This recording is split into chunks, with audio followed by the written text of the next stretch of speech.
व्युत्थान संस्कारश्चित्त धर्मा न ते प्रत्ययात्मकाः इति प्रत्यय निरोधे न निरुद्धाः। व्युत्थान के संस्कार चित्त के धर्म है, प्रत्ययात्मक अर्थात वृत्ति रूप नहीं है। इसलिए वृत्तियों के रुकने पर ये संस्कार नहीं रुकते, धर्मी चित्त में बने रहते हैं। इन दोनों संस्कार रूपी धर्मों में से एक धर्म का दबना, दूसरे का प्रकट होना चित्त रूपी धर्मी का धर्म परिणाम है। निरोध क्षण चित्त के अंदर उस समय यह परिणाम होता है कि व्युत्थान के सारे संस्कार अभिभूत होते हैं और निरोध के संस्कार प्रादुर्भूत होते हैं। शंका, वृत्तियों से संस्कार उत्पन्न होते हैं, जैसे व्युत्थान की वृत्तियों से व्युत्थान के संस्कार, समाधि की वृत्तियों से समाधि के संस्कार, एकाग्रता की वृत्तियों से एकाग्रता के संस्कार और सब वृत्तियों के निरोध का कारण जो पर वैराग्य है, उसकी वृत्तियों से पर वैराग्य के संस्कार उत्पन्न होते हैं। इसलिए वृत्तियां ही संस्कारों के कारण हैं। निरोध अर्थात असंप्रज्ञात समाधि में जब पर वैराग्य की वृत्ति का भी निरोध हो जाता है, तब उसके कार्य निरोध के संस्कार कैसे शेष रह जाते हैं? समाधान, कारण दो प्रकार के होते हैं, एक निमित्त कारण, दूसरा उपादान। निमित्त कारण के अभाव से कार्य का अभाव नहीं होता, केवल उसके आगे की उत्पत्ति बंद हो जाती है। किंतु उपादान कारण के अभाव में कार्य का अभाव होता है। वृत्तियां संस्कारों की निमित्त कारण है, उपादान कारण नहीं है। संस्कारों का उपादान कारण चित्त है। इस उपादान कारण को ही सांख्य तथा योग की परिभाषा में धर्मी कहते हैं और उसके कार्यों को धर्म। संगति, उस निरोध संस्कार का फल कहते हैं। तस्य प्रशांत वाहिता संस्कारात्। शब्दार्थ, तस्य बराबर उसका, प्रशांत वाहिता बराबर प्रशांत बहना, संस्कारात् बराबर निरोध संस्कार से। अन्वयार्थ, निरोध संस्कार से चित्त की शांत प्रवाह वाली गति होती है। व्याख्या, प्रशांत वाहिता, निरोध संस्कार के अभ्यास से जब निरोध संस्कार प्रबल होता है, तब व्युत्थान के संस्कार सर्वथा दब जाते हैं और व्युत्थान संस्कार रूप मल से रहित जो निर्मल निरोध संस्कारों की परंपरा प्रवृत्ति होती है, यही चित्त का प्रशांत या एक रस बहना, चित्त की प्रशांत वाहिता स्थिति है। भाष्यकार इस सूत्र का आशय यह बतलाते हैं कि निरोध संस्कारों के अभ्यास को दृढ़ करने की आवश्यकता है, जिससे चित्त की प्रशांत वाहिता स्थित हो जाए, क्योंकि निरोध के संस्कार मंद होते ही व्युत्थान के संस्कार उनको फिर दबा लेते हैं। संगति, निरोध परिणाम बताकर अब चित्त में समाधि परिणाम बताते हैं। सर्वार्थते एकाग्रतयो क्षयोदयो चित्तस्य समाधि परिणामः। शब्दार्थ, सर्वार्थता एकाग्रतयो बराबर सर्वार्थता और एकाग्रता का, क्षय उदयो बराबर क्षय और उदय होना, चित्तस्य समाधि परिणामः बराबर चित्त का समाधि अवस्था में परिणाम है। अन्वयार्थ, चित्त के सर्वार्थता और एकाग्रता रूप धर्मों का नाश होना और प्रकट होना चित्त का समाधि अवस्था में परिणाम है। व्याख्या, सर्वार्थता, सब विषयों की ओर जाना। यह शब्द चित्त की विक्षेप अवस्था के लिए यहाँ आया है। विक्षेप अवस्था में सत्व गुण प्रधान होता है, पर रजोगुण बना रहता है और अपने कार्य करता रहता है। यह अवस्था समाधि के आरंभ काल में होती है। एकाग्रता, समाधि की अवस्था जिसमें चित्त सब विषयों को त्याग कर एक विषय पर टिकता है, अर्थात एक ही सहारा होने पर सजातीय प्रवाह में परिणत होना चित्त की एकाग्रता कहलाती है। विक्षिप्तता और एकाग्रता दोनों चित्त के धर्म है। चित्त धर्मी दोनों में अनुगत है। जब विक्षिप्तता का धर्म दबता है और एकाग्रता का धर्म प्रकट होता है, तब इस प्रकार दोनों धर्मों में अनुगत धर्मी चित्त में समाधि परिणाम अर्थात संप्रज्ञात समाधि काल में होने वाला चित्त का परिणाम है। चित्त का यह एकाग्रता का आकार धारण करना चित्त में धर्म परिणाम है। यह एकाग्रता रूप चित्त धर्मी का वर्तमान लक्षण परिणाम है। समाधि परिणाम और निरोध परिणाम में भेद। निरोध परिणाम से समाधि परिणाम में यह भेद है कि निरोध परिणाम में व्युत्थान के संस्कारों का अभिभव और निरोध संस्कारों का प्रादुर्भाव होता है और समाधि परिणाम में संस्कार जनक जो व्युत्थान अर्थात सर्वार्थता रूप चित्त का विक्षेप है उसका क्षय और एकाग्रता रूप धर्म का उदय होता है। अर्थात प्रथम संप्रज्ञात में व्युत्थान का क्षय और एकाग्रता का उदय किया जाता है। फिर असंप्रज्ञात में निरोध संस्कारों के प्रादुर्भाव से व्युत्थान के संस्कारों का भी तिरोभाव होता है।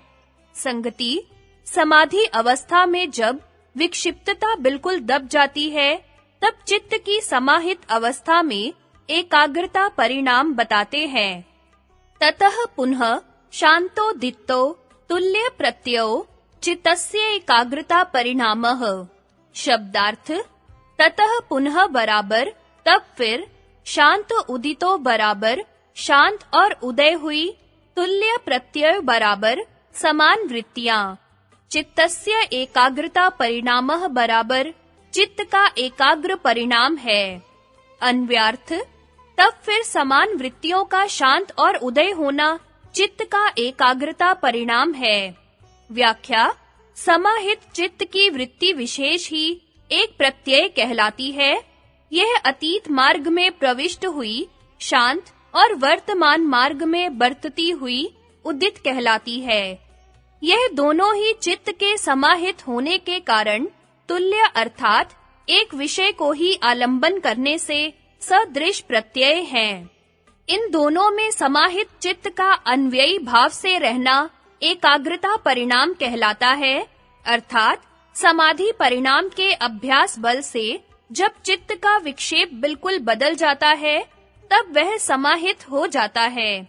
इस अवस्था में भी चित्त बराबर बदलता रहता है, किंतु जिस प्रकार विक्षेप में एक वस्तु को छोड़कर दूसरी को पकड़ता था, इस प्रकार समाहित अवस्था में नहीं होता। चित्त के बदलने के कारण वृत्तियां बदलती तो हैं, पर जैसी वृत्ति दबती है, वैसी ही उदय भी होती रहती है। यह धर्मी चित्त का एकाग्रता परिणाम है। समाधि के भंग होने तक एकाग्रता प्रबल होती रहती है, उसके पश्चात दुर्बल होती जाती है। यह उसकी अवस्था का बदलना अवस्था परिणाम है। सावधानी संप्रज्ञात समाधि की प्राप्ति से ही योगी अपने आप को कृतकृत्य न मान बैठे, किंतु व्युत्थान के विक्षेप की निवृत्ति के लिए असंप्रज्ञात समाधि का अनुष्ठान करना चाहिए। संगति अब प्रसंग से चित्त के सदृश ही भूत और इंद्रियों के परिणाम बताते हैं। एतेन भूतेन्द्रियेषु धर्म लक्षणावस्था परिणामा व्याक्ताः। शब्दार्थ एतेन बराबर इससे ही भूत इंद्रियेषु बराबर भूत और इंद्रियों में धर्म लक्षण अवस्था परिणामाः व्याख्याता बराबर धर्म परिणाम लक्षण परिणाम और अवस्था परिणाम व्याख्यान किए हुए जानने चाहिए। अन्व्यार्थ चित्त के परिणाम से ही भूतों और इंद्रियों में धर्म लक्षण और अवस्था परिणाम व्याख्या किए गए जानने चाहिए। व्याख्या जिस प्रकार चित्त के धर्म लक्षण और अवस्था परिणाम होते हैं, इसी प्रकार पांचों भूतों और इंद्रियों में समझना चाहिए। यद्यपि पूर्व 4 सूत्रों में धर्म लक्षण और अवस्था परिणाम का नाम नहीं लिया गया है, तथापि उनमें चित्त के ये परिणाम दिखलाए गए हैं। यहाँ उनको संक्षेप से बतलाते हैं। पहला, धर्म परिणाम।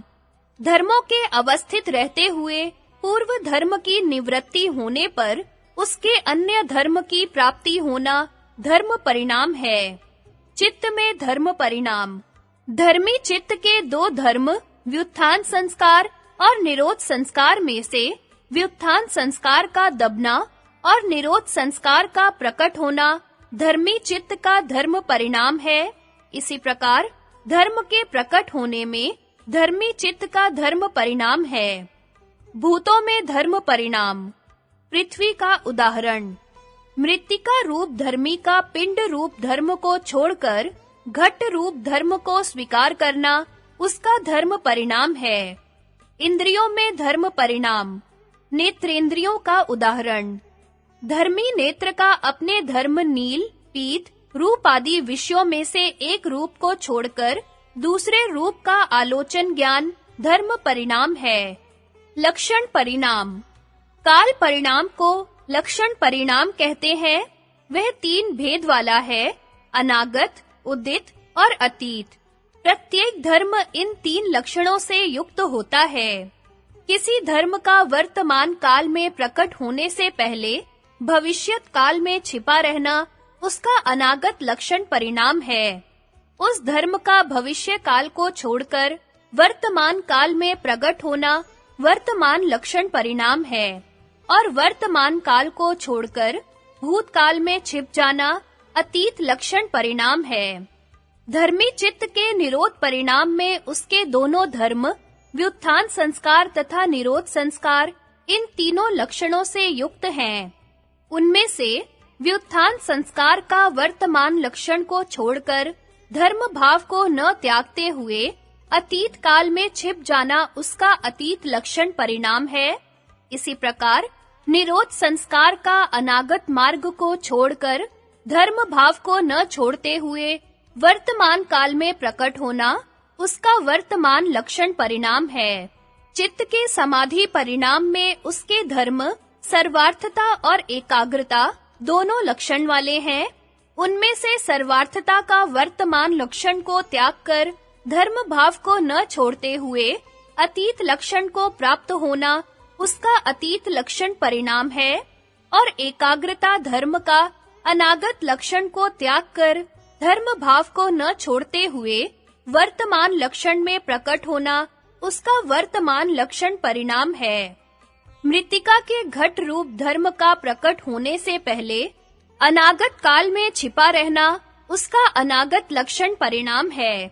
इसी प्रकार धर्मी नेत्र के धर्मों अर्थात नील, पीत, रूप आदि विषयों के आलोचन में इन तीनों लक्षण परिणामों को समझ लेना चाहिए।